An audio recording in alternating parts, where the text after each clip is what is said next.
Bienvenidos hermanos una vez más. Hoy vamos a finalizar lo que es el segundo bloque de Iglesia y Misión de mi primer libro, Palabras de Vida Eterna. El tema de hoy lleva por título La misión apostólica de la Iglesia, predicar el Evangelio. Invoquemos pues al Espíritu Santo. En nombre del Padre, y del Hijo, y del Espíritu Santo. Amén. Ven Espíritu Santo, llena los corazones de tus fieles y enciende en ellos el fuego de tu amor. Envía, Señor, tu Espíritu y renovarás la faz de la tierra. Oh Dios, que has iluminado los corazones de tus fieles con la luz del Espíritu Santo, concédenos que, guiados por el mismo Espíritu, sintamos con rectitud y gocemos siempre de tu consuelo por Jesucristo nuestro Señor. Amén. La misión apostólica de la Iglesia, predicar el Evangelio. Nuestra vida como cristianos tiene un objetivo, y es llegar a la presencia del Señor. En la actualidad podemos ver cómo existen muchas personas confundidas, cómo andan por este mundo muchas personas amargadas, personas tristes, desorientadas, y todo por la falta del amor de Dios en sus corazones. Nuestra misión aquí en la tierra es predicar el Evangelio, siguiendo el ejemplo de tantos santos de la Iglesia y de nuestra Madre Santísima, la siempre Virgen María. Iniciamos pues con la cita bíblica del Evangelio de San Lucas, capítulo 5, versículo del 1 al 11. La pesca milagrosa. Cierto día la gente se agolpaba alrededor de Jesús para escuchar la palabra de Dios, y él estaba de pie a la orilla del lago de Genesaret. En eso vio dos barcas amarradas al borde del lago. Los pescadores habían bajado y lavaban las redes. Subió una de las barcas, que era la de Simón, y le pidió que se alejara un poco de la orilla. Luego se sentó y empezó a enseñar a las multitudes de la barca. Cuando terminó de hablar, dijo a Simón: «Lleva la barca mar adentro y echen las redes para pescar». Simón respondió: «Maestro, por más que lo hicimos durante toda la noche, no pescamos nada, pero si tú lo dices, echaré las redes». Así lo hicieron y pescaron tal cantidad de peces que las redes casi se rompían. Entonces hicieron señas a sus compañeros que estaban en la otra barca para que vinieran a ayudarles. Vinieron y llenaron tanto las dos barcas que por poco se hundían. Al ver esto, Simón Pedro se arrodilló ante Jesús diciendo: «Señor, apártate de mí, que soy un hombre pecador». Pues tanto él como sus ayudantes se habían quedado sin palabra por la pesca que acababan de hacer. Lo mismo les pasaba a Santiago y a Juan, hijos de Zebedeo, compañeros de Simón. Jesús dijo a Simón: «No temas, en adelante serás pescador de hombres». Enseguida llevaron sus barcas a tierra, lo dejaron todo y siguieron a Jesús. Palabra de Dios. Es importante ver cómo en esta cita bíblica nos encontramos con este maravilloso milagro de la pesca milagrosa. Pero sobre todo nos encontramos con ese milagro todavía aún más grande que hace Jesús en el corazón de sus discípulos: convertirlos en pescadores de hombres. Así como Jesús subió a la barca de Simón Pedro, hoy quiere subir a la barca de cada una de nuestras vidas para enseñarnos el verdadero camino por medio de su palabra. Porque si Jesús está en nuestro hogar y está en nuestras familias, la dirección de nuestra barca va a ser la correcta. El Señor escogió a sus apóstoles y los escogió pescadores y no agricultores. ¿Por qué? Porque el agricultor ya tiene un camino por donde va y viene para sus quehaceres y para la siembra. Mientras que el pescador, cada vez que entra al mar, abre un nuevo camino y no sigue ese mismo camino como lo sigue el agricultor. Jesús nos hace una petición muy importante: remar mar adentro y echar las redes. Así como Dios Padre le pidió a Moisés ir más allá hasta encontrarse con Él, así el Señor nos pide que rememos mar adentro, y que una vez estando mar adentro, lancemos la red, que nos adentremos en el mar de la misericordia del Padre y no nos quedemos como simples espectadores, que seamos capaces de confiar en la palabra de Dios y en cada una de sus promesas, aunque nos parezca que ya no hay nada que hacer, como le sucedió a Pedro, cuando le dijo al Señor: Señor, si nosotros somos pescadores, si nosotros ya lo hicimos, Señor, no tiene sentido, pensó él, pero la acción del Señor no se hizo esperar, y la obediencia a Dios es bien pagada. Fueron testigos de la mayor pesca que habían realizado en su vida. Pero también el Señor nos invita a compartir con muchos hermanos de esta pesca milagrosa, de la pesca espiritual, sin temor, porque Él quiere que nosotros seamos pescadores de hombres. Mire cómo los apóstoles llamaron a sus amigos y compartieron de esta pesca con alegría y gozo. De igual manera nosotros debemos de compartir esa alegría que hay en nuestras vidas y en nuestros corazones de habernos encontrado con Cristo Jesús, de conocer su palabra, de experimentar ese amor salvífico de Dios. Hermanos, nuestra misión es ser evangelizadores, es ser misioneros. Nuestra misión es ser enviados a atraer a otro hermano hacia el Señor, no si queremos, sino como una obligación de todo cristiano, una obligación del cristiano que se ha encontrado con Cristo, que no puede tenerlo solo para él, sino que está obligado a anunciarlo a los demás. La primera carta a los Corintios, capítulo 9, versículo 16 nos dice: pues ¿cómo podría alardear de que anuncio el Evangelio? Estoy obligado a hacerlo, y ay de mí si no proclamo el Evangelio. Palabra de Dios. Ay de nosotros si no proclamamos la palabra. Ay de nosotros si no le hablamos a nuestros hermanos de Dios. Ay de nosotros si no promovemos ese encuentro personal de Cristo con nuestros hermanos, con nuestra familia, con nuestros amigos, porque encontrarse con Cristo es encontrar ese tesoro escondido, ese tesoro que nos hace saltar de gozo y de alegría, y que nos hace compartir con los demás esa alegre noticia. Para esta misión, hermano, el Señor nos dice que no podemos poner excusas. Por el contrario, el Señor nos invita a esforzarnos para poder cumplir con esta misión que Él nos encomienda. En la primera carta a los Corintios, capítulo 9, versículos 22 y 23, la palabra nos dice: compartir también los escrúpulos de los que tenían conciencia poco firme, para ganar a los inseguros.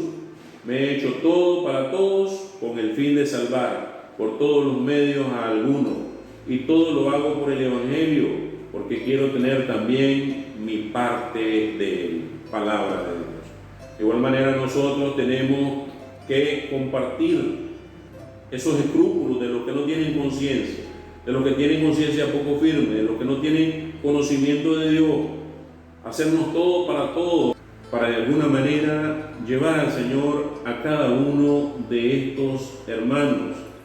Debemos esforzarnos y debemos de salir a buscar esa oveja perdida, esa oveja que está fuera del rebaño del Señor, ahí donde se encuentra, ahí en el lugar donde está, como ese Jesús que se sentaba a la mesa de los pecadores y que era criticado. De igual manera nosotros estamos llamados a seguir ese ejemplo y a compartir este mensaje de la palabra que va a llevar vida, que va a llevar salvación a cada una de esas familias. Por otra parte, hermano, es importante saber que proclamar el Evangelio no es solamente una tarea que le compete a la jerarquía de nuestra iglesia. Proclamar el Evangelio es una misión para todo bautizado, y es una misión que se debe llevar a cabo a tiempo y a destiempo, como dice la palabra. Segunda carta de Timoteo, capítulo 4, versículo del 1 al 5. Te ruego delante de Dios y de Cristo Jesús, juez de vivos y muertos, que ha de venir y reinar, y te digo: predica la palabra, insiste a tiempo y a destiempo, rebatiendo, amenazando, aconsejando, siempre con paciencia y dejando una doctrina. Pues llegará un tiempo en que los hombres ya no soportarán la sana doctrina, sino que se buscarán maestros a su gusto, hábiles en captar su atención. Cerrarán los oídos a la verdad y se volverán hacia puros cuentos. Por eso debes estar siempre alerta. No hagas caso de tus propias penas. Dedícate a tu trabajo de evangelizador y cumple bien tu ministerio. Palabra de Dios. A tiempo y a destiempo. Proclamar al Señor cuando tengamos tiempo y cuando no. Proclamar al Señor no solamente cuando nosotros querramos. Miren qué importante, como decía San Pío de Pietrelcina, el Padre Pío, al Señor se le sirve solamente cuando se le sirve como Él quiere y no como nosotros queremos. Al Señor no se le sirve si me siento bien. Al Señor no se le sirve solamente cuando estoy alegre. Al Señor no se le sirve solamente cuando me siento sano. Al Señor no se le sirve solamente cuando yo quiero, sino en todo momento, a tiempo y a destiempo, llevando ese mensaje, llevando esa palabra que tanto necesitan nuestros hermanos, nuestras familias y el mundo entero para poder transformar nuestras vidas. Proclamar el Evangelio, por lo tanto, no es solamente misión del sacerdote, sino de cada uno de nosotros. Y no es necesario que seamos eruditos en la palabra de Dios. En nuestros hogares lo podemos hacer de la manera más sencilla. Podemos orar, podemos rezar el rosario, podemos leer la lectura del día, podemos leer las Sagradas Escrituras con nuestros hijos, con nuestra familia, y de esta manera estamos proclamando ese mensaje de la palabra. El día de Pentecostés inicia esa pesca anunciada por Jesús. Es el día de Pentecostés que el Espíritu Santo baja sobre su iglesia y derrama todos esos dones y carisma ahí donde está presente nuestra Madre Santísima, animando a cada uno de sus hijos. El libro de los Hechos, capítulo 1, versículo del 12 al 14 nos dice: entonces volvieron a Jerusalén desde el monte llamado de los Olivos, que dista de la ciudad como media hora de camino. Entraron en la ciudad y subieron a la habitación superior de la casa donde se alojaban. Ahí estaban Pedro, Juan, Santiago y Andrés, Felipe y Tomás, Bartolomé y Mateo, Santiago hijo de Alfeo, Simón el Celotes y Judas hijo de Santiago. Todos ellos perseveraban juntos en la oración en compañía de algunas mujeres, de María la madre de Jesús y de sus hermanos. Palabra de Dios. Recordemos, hermanos, algo muy importante, que si bien es cierto, el día del Pentecostés el Espíritu Santo baja sobre su iglesia, ya nuestra Madre Santísima, la Virgen María, ya había recibido el Espíritu Santo. Fue la primera Pentecostés. Y por eso nuestra Madre animaba a cada uno de sus hijos en la espera. Es importante que nosotros, cada uno de nosotros en nuestras misiones, tengamos a nuestra Madre Santísima presente, como aliada, como protectora, como guía, porque ella siempre nos va a conducir a los pies de Jesús. Ella nos va a alentar en los momentos difíciles. Solo para que se den cuenta, les digo algo, no existe un solo santo en la iglesia que no sea mariano. No existe una sola obra misionera, una sola obra de la iglesia que no se haya encomendado bajo la protección y la intercesión de nuestra Madre Santísima. Por eso es importante que como cristianos católicos y marianos tengamos a nuestra Madre con nosotros, en nuestra vida, en nuestra misión, fortaleciéndonos en la fe, en la esperanza y en el amor a su Hijo. Debemos decidirnos a poner nuestro granito de arena en la construcción del reino de Dios, porque, como dice la palabra del Señor, se necesitan obreros para esta obra. El Evangelio de San Lucas, capítulo 10, versículos 1 y 2 nos dice: después de esto, el Señor eligió a otros 72 discípulos y los envió de dos en dos delante de él, a todas las ciudades y lugares a donde debía ir. Les dijo: la cosecha es abundante, pero los obreros son pocos. Rueguen pues al dueño de la cosecha que envíe obreros a su cosecha. Palabra de Dios. Qué importante es darnos cuenta que la misión es grande, que el trabajo es grande, pero que los obreros son pocos. Sí, hermano, desgraciadamente no todos estamos dispuestos a servir al Señor, por miedo, por pretextos, que el Señor conoce muy bien, porque muchas veces decimos no sentirnos preparados, cuando es el Señor el que prepara a sus escogidos, o por miedo cuando decimos, por ejemplo, no sentirnos dignos, y como dice esa cantautora católica, la hermana Glenda, Señor, tú no esperas que yo sea santo para que comience a servirte. Nosotros debemos estar dispuestos a trabajar en este plan maravilloso de Dios, darnos cuenta de esa importancia, cómo el Señor, en su amor y misericordia, permite que nosotros trabajemos en esa obra que es suya, que no es de nosotros, que es suya y que es para el bien de toda la humanidad. El Evangelio de San Mateo, capítulo 13, versículo 44 al 50, nos dice: el reino de los cielos es como un tesoro escondido en un campo. El hombre que lo descubre lo vuelve a esconder, su alegría es tal que va a vender todo lo que tiene y compra ese campo.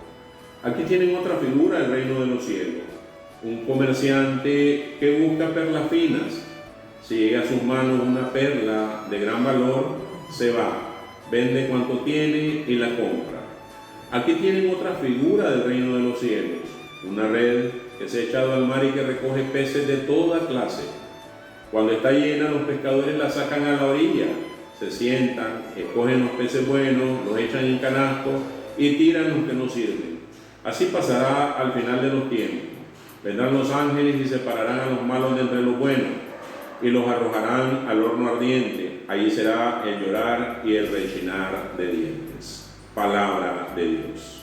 Es importante, hermano, entonces reconocer esta palabra del Señor en nuestras vidas, porque a través de esto nosotros nos damos cuenta cómo es la alegría del reino de los cielos. Por eso, como dicen los santos de la Iglesia, nadie puede encontrar a Cristo y quedarse con Él, solo para Él, porque esta alegría es tan grande que nos lleva a compartirla con los demás. Nosotros quisiéramos, los que conocemos del Señor, los que experimentamos su amor y su misericordia, los que sentimos el amor de Dios en nuestros corazones, quisiéramos meternos la mano literalmente, embarrarnos de ese amor de Dios y meterle la mano en el corazón a ese hermano, a esa esposa, a ese esposo, a ese hijo, para que ese hijo también se inunde del amor de Dios. Pero las cosas no son así. Hay que proclamar, hay que hablarle, hay que dar testimonio a tiempo y a destiempo. No hay que darnos por vencidos, no hay que cansarnos, si no tomemos ese ejemplo de Santa Mónica, que oró 40 años por la conversión de su hijo. Y qué conversión más grande, que llegó a ser San Agustín de Hipona. Ese hijo que no quería saber nada de Dios, y esa madre que oraba insistentemente por su conversión. Es importante, pues, hermanos, que nosotros, que somos llamados a defender la santa doctrina cristiana, comencemos a proclamar estas verdades de salvación. Primera de Timoteo, capítulo 4, versículo del 1 al 7. La palabra nos dice: el Espíritu nos dice claramente que en los últimos tiempos algunos renegarán de la fe para seguir espíritus seductores y doctrinas diabólicas. Aparecerán hombres mentirosos con la conciencia marcada con la señal de los infames. Estos prohíben el matrimonio y no permiten el uso de ciertos alimentos, a pesar de que Dios los creó para que los comamos y luego le demos gracias. Así lo hacen los creyentes que conocen la verdad. Porque todo lo que Dios ha creado es bueno y no hay por qué rechazar un alimento que se toma dando gracias a Dios. Es santificado por la palabra de Dios y la oración. Si explicas estas cosas a los hermanos, serás un buen servidor de Cristo Jesús, alimentando con la enseñanza de la fe y de la sana doctrina que has seguido. Rechaza las leyendas vergonzosas, verdaderos cuentos de vieja, y dedícate a la piedad como a tu deporte. Palabra de Dios. La palabra es clara. La palabra nos dice que en los últimos tiempos, que son los tiempos que estamos viviendo, muchos renegarán de la fe. ¿Cuántas personas aseguran que Dios no existe? ¿Cuántas personas practican doctrinas diabólicas? ¿Cuántas iglesias que adoran a la Santa Muerte, al diablo mismo, han aparecido en el mundo? ¿Por qué? Precisamente por la aparición de hombres mentirosos, con conciencia marcada, hombres que engañan, que tienen esa facilidad para engañar a los demás, hombres que prohíben tantas cosas y que nos hacen creer que es la verdad.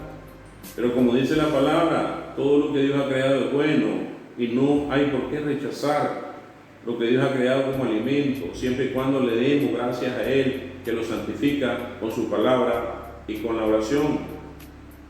¿Cuántas veces hemos escuchado por ahí que una secta dicen que es prohibido, pecado beber café, que es pecado comer cerdo, que es pecado comer moronga, que es pecado esto, que es pecado lo otro? Pero hermano, no es pecado alimentarnos del hermano, del vecino, comernos al hermano, comernos al vecino.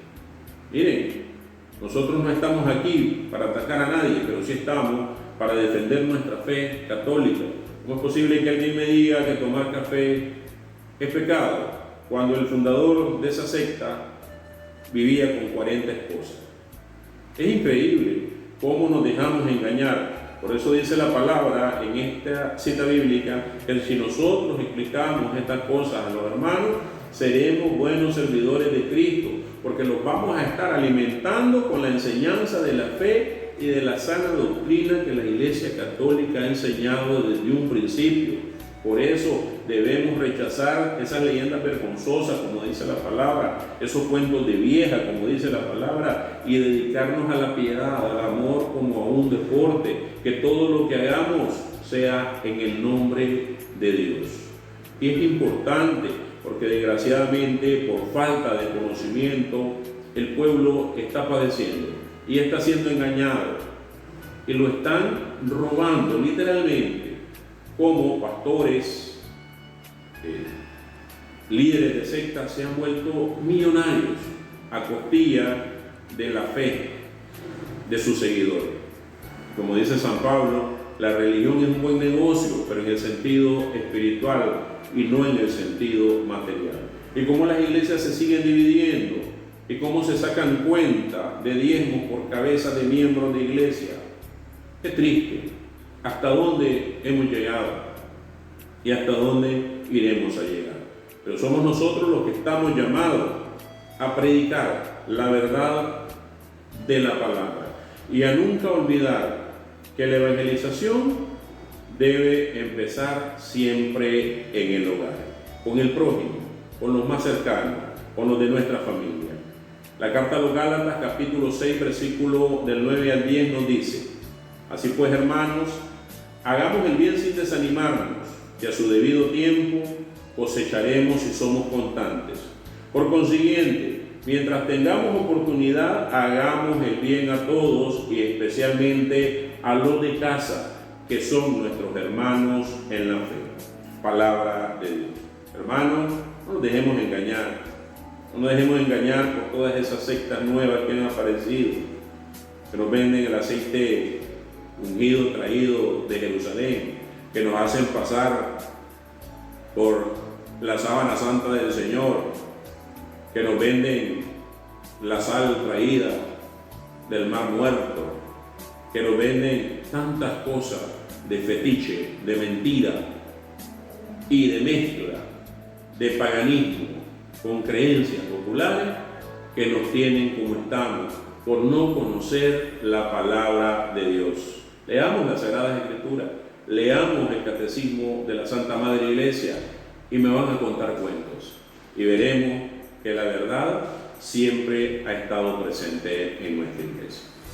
Termino la reflexión de hoy con la parábola del día, que lleva por título La Puerta. Esta es la historia de un muchachito que tenía muy mal carácter. Su padre le dio una bolsa de clavos y le dijo que cada vez que perdiera la paciencia debería clavar un clavo detrás de la puerta.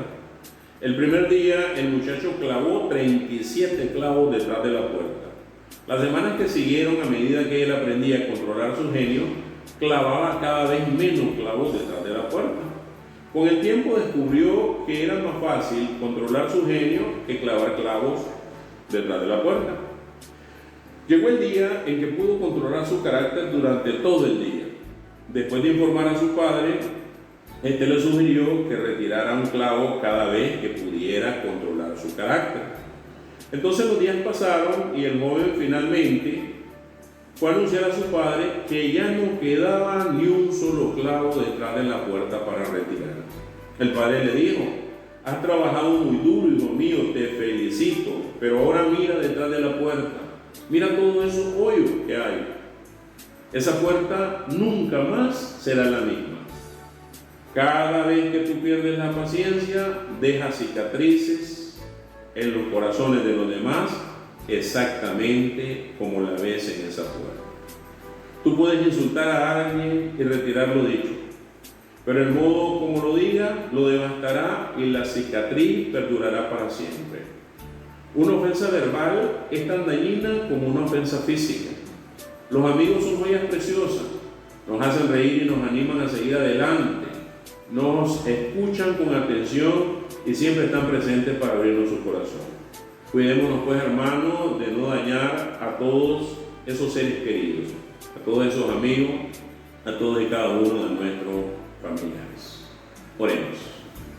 Señor, te pedimos en este día, Padre de la Gloria, dándote gracia infinita por tu amor y tu misericordia, que nos ayudes a ser evangelizadores, a proclamar tu palabra a tiempo y a destiempo, en todo lugar, en todo momento, Señor, a llevar tu mensaje de salvación y de misericordia a cada uno de nuestros hermanos, a mostrarles a un Dios de amor que quiere lo mejor para cada uno de sus hijos, a ofrecerles, Señor, esa salvación que tú nos has ofrecido a nosotros. Bendice nuestros hogares, nuestra familia, quédate con nosotros todos los días de nuestra vida. Te lo pedimos en nombre de tu Hijo amado, nuestro Señor Jesucristo. Amén.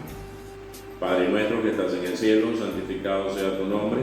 Venga a nosotros tu reino, hágase, Señor, tu voluntad, así en la tierra como en el cielo. Danos hoy nuestro pan de cada día, perdona nuestras ofensas como también nosotros perdonamos a los que nos ofenden. No nos dejes caer en tentación, mas líbranos de todo mal. Amén. Dios te salve María, llena eres de gracia, el Señor es contigo, bendita eres entre todas las mujeres, y bendito es el fruto de tu vientre, Jesús. Santa María, Madre de Dios, ruega, Señora, por nosotros pecadores, ahora y en la hora de nuestra muerte. Amén. Dulce Madre, no te alejes, tu vista de mí no apartes, ven conmigo a todas partes y solo nunca nos dejes. Ya que nos proteges tanto como una verdadera Madre, haz que desde el cielo nos bendiga el Padre, el Hijo y el Espíritu Santo. Amén. Paz y bien.